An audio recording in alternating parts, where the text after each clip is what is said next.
To their superiors, nothing is done. And that's why they don't even trust their superiors. I got some empirical fact. The feeding allowance, which is called RCA, ration cash allowance, is 3,000 naira per day. It is monthly. So it's 3,000 naira per day. Yeah, you're trying to build a context by saying how much they used to settle terrorists, 600 million. Let me even shock you. 3,000 naira per day. As at 1999, it used to be close to some lawmakers. Their lunch allowance for sitting was 14,000 naira. That's at 1999. Where are we today? 2026. How many years after? That's like 27 years after. The lunch allowance of a lawmaker 27 years ago is still more than the ration allowance, daily allowance for the military today. Wow. Maybe we should put these lawmakers in uniform. Let them go to Borno State That's to the go and country we fight live in. and justify their conspicuous consumption. And this money is paid monthly. That's the country we live in. Wow. And it's supposed to be per day. So what do they expect you? 1,000 naira for breakfast, 1,000 naira for lunch, 1,000 naira for dinner? Wow. And you are wondering why Nigerians are going to fight in Russia and the likes when they know they can get millions. I'm not supporting Nigerians going to fight in Russia and everything, but we're saying practical analysis. Right. I know I was close to a lawmaker, 1999. The lunch allowance there was about 14,000 naira. Right. Wow. Let's now head to Abuja, Vimbai, where people online are questioning President Bola Ahmed Tinubu's brand new request for a $516 million external loan to pay for parts of the 1,000-kilometer Sokoto-Badagry superhighway, which came on Thursday. Now, the president's request letter was read out by Senate President Godswill Akpabio, with the request, which is expected to be sourced by the Germans through Deutsche Bank, now officially triggering legislative consideration. Let's watch. So I join you and my colleagues to commend Mr. President that in these difficult times, when we don't really have money, that it is better to borrow for projects.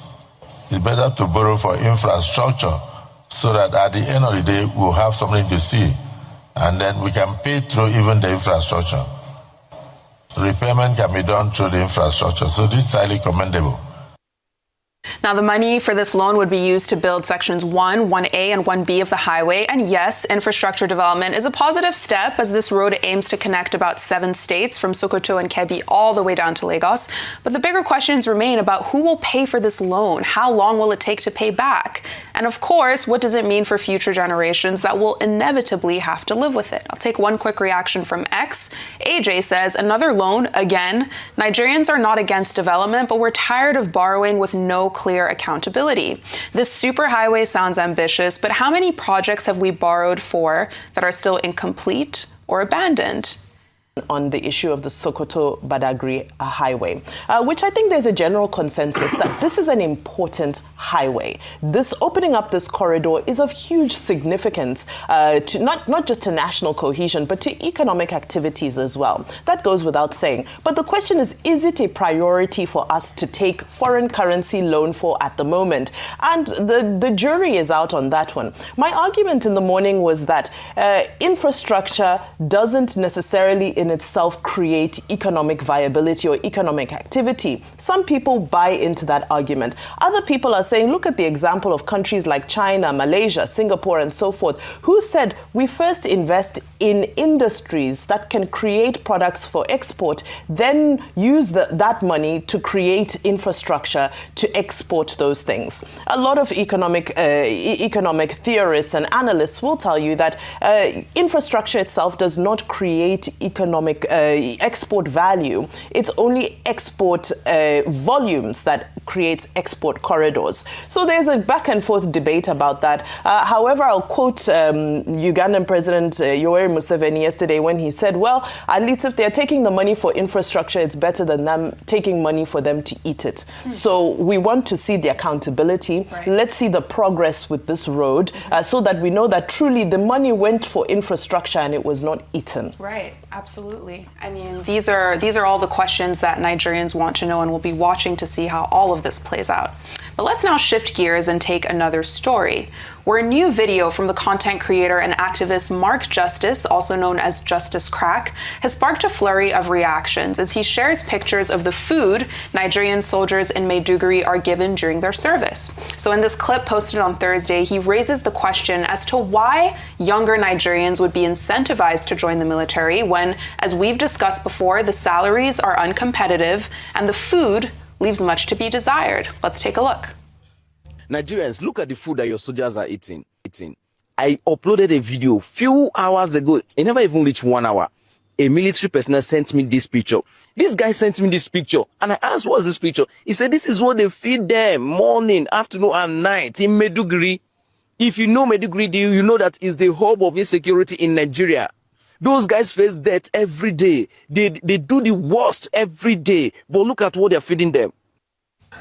And Dr. Abati, in an interesting twist also on Thursday, the same content creator got another image within the hour of posting that first video from a member of the Nigerian Air Force showing the food that they're given while serving the country. Let's take a look at that.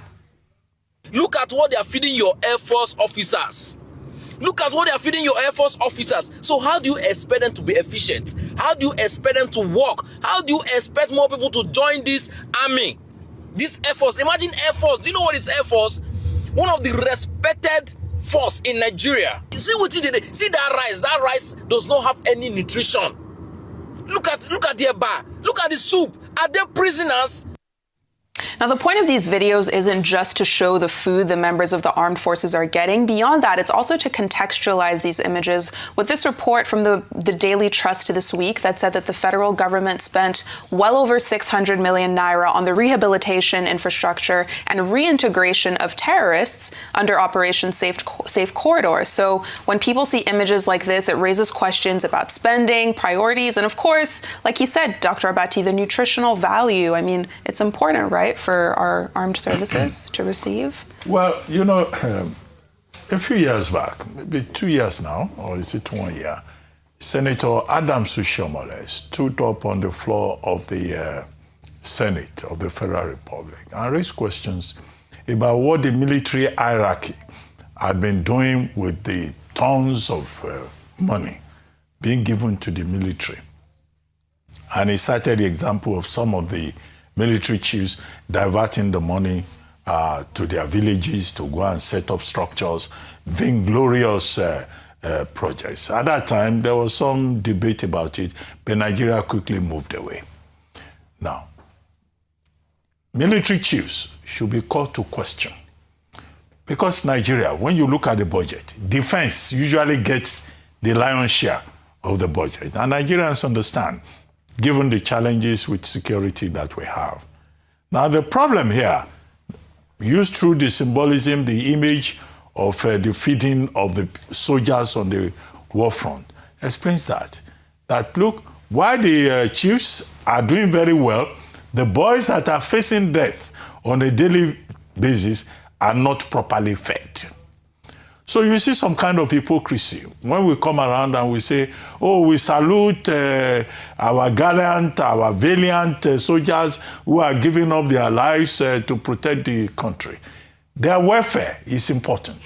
Whether you're talking about the Air Force or the Nigerian Army, they belong to the same armed forces protecting this country.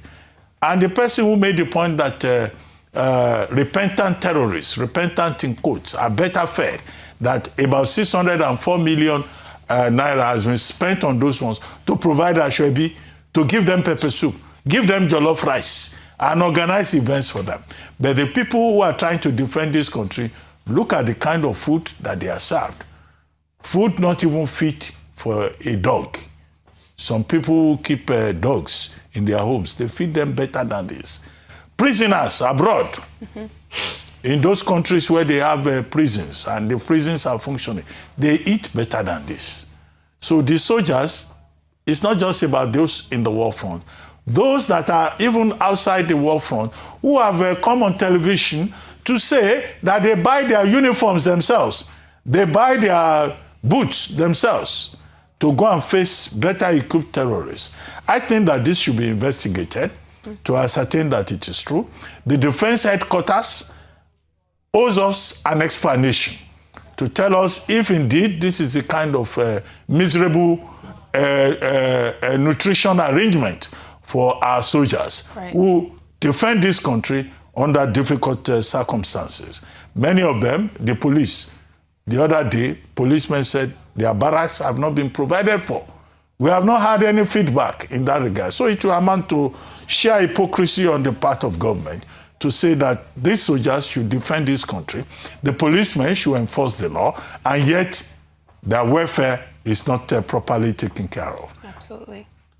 We must see a difference. And if there is a difference, you will not see this kind of video. I don't think that this is sheer propaganda. Okay. And I make that point because in the protocols for both the military and police and other services, whether it's immigration or any other of the services, they have a rule that as a soldier, as a serving officer, if you have a complaint, the place to go is not social media. You can report to your superiors. But we have seen these officers out of desperation and frustration going to social media to say this is our condition. Right. Because when they report to their superiors, nothing is done. And that's why they don't even trust their superiors. I got some empirical fact. The feeding allowance, which is called RCA, ration cash allowance, is 3,000 naira per day. It is monthly. So 3,000 naira per day. Yeah, you're trying to build a context by saying how much they used to settle terrorists, 600 million. Let me even shock you. 3,000 naira per day. As at 1999, it used to be close to some lawmakers. Their lunch allowance for sitting was 14,000 naira. That's at 1999. Where are we today? 2026. How many years after? That's like 27 years after. The lunch allowance of a lawmaker 27 years ago is still more than the ration allowance, daily allowance for the military today. Wow. Maybe we should put these lawmakers in uniform. Let them go to Borno State That's to the go and country we fight live in. and justify we live in. their conspicuous consumption. And this money is paid monthly. That's the country we live in. Wow. And it's supposed to be fat day. So what do they expect you? 1,000 naira for breakfast, 1,000 naira for lunch, 1,000 naira for dinner? Wow. And you are wondering why Nigerians are going to fight in Russia and the likes when they know they can get millions. I'm not supporting Nigerians going to fight in Russia and everything, but we are saying practical analysis. Right. I know I was close to a lawmaker, 1999. The lunch allowance there was about 14,000 naira. Right. Wow. These are the people on the front lines who are literally putting their lives on the line to keep us safe. This is absolutely unacceptable.